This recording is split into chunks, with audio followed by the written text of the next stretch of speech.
আজ হচ্ছে আমাদের সকলের প্রিয় সরস্বতী পুজো। আর এই সরস্বতী পুজো যদি অঞ্জলিই না দিই তাহলে আর কি করেই বা হয়। তাই আর একটু দেরি না করে সকাল সকাল ঘুম থেকে উঠে ঝটপট করে রেডি হয়ে নিয়েছি। চলে এসেছি আজ যেখানে পুজো দেবো সেই জায়গায়, মানে এই যে আমাদের কিউট দিয়াদে বাড়ির কাছে আজ এসেছি পুজো করতে। তো আসা মাত্রই দেখছি এখানে কিন্তু পুজো অলরেডি শুরু হয়ে গেছে, তাই ঝটপট করে সবার সাথে অঞ্জলিটা দিয়েই দিলাম। এই নাও তোমরা একটু আমাদের সরস্বতী মায়ের দর্শন করে নাও, কমেন্টে জানাও আমাদের এই মাকে ঠিক কতটা মিষ্টি লাগছে। তো অঞ্জলি দেওয়া হয়ে গেলে এরপর কিন্তু চলে আসি দিয়াদের বাড়িতে। সেখানে কিছুক্ষণ বসে থেকে উপোস ভেঙে সাথে সবাই মিলে একটু আড্ডাই আর কি মেরে দিয়াকে নিয়ে আমরা বেরিয়ে পড়লাম ওকে একটু ঘুরিয়ে নিয়ে আসার উদ্দেশ্যে। আচ্ছা তোমরাই বলো, ও যে এত সুন্দর করে একটু যদি বাড়ি থেকেই না বেরোয় তাহলে আর কি করে হয়। তো ঘুরতে ঘুরতে প্রথমে কিন্তু আমরা চলে এসেছি আমাদের অনুষ্কা মায়ের স্কুলে, যেখানে আসা মাত্রই প্রথমেই দেখা হয়ে গেল আমার বড়দি আর বড় জামাইবুর সাথে, পাশাপাশি আরো একজনের সাথে।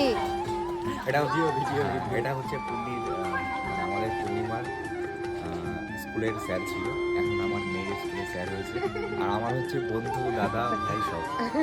তো শুনতেই তো পেলে এটা হচ্ছে আমার ছোটবেলার স্কুল। যাই হোক এখন কিন্তু এসেছি আমার সেই ছোটবেলার স্কুলের ভেতরে, যেখানে খুব সুন্দর করে সাজানো হয়েছে আজকের অঞ্জলির জন্য। আর এর মধ্যে দেখো বসে আছে চুপটি করে আমাদের দুষ্টু পাকা বুড়ি। যাই বলো আজ সরস্বতী পুজোর দিন এই পুচকে পাচকে গুলিকে কিন্তু সত্যি খুব সুন্দর লাগছিল। যাই হোক এখান থেকে বেরিয়ে আমি কিন্তু গেছিলাম আমার এখন যেটার কোনো ভিডিও ক্লিপ আমার নেওয়া হয়নি। তো তোমরা কে কে আজ কোথায় কোথায় বেরোচ্ছ সেটা কিন্তু আমাকে কমেন্ট বক্সে জানিও। দেখা হচ্ছে তোমাদের সাথে সরস্বতী পুজোর নেক্সট ভিডিও নিয়ে। তো আজকের জন্য এটুকুই, দেখা হবে নেক্সট ভিডিওতে।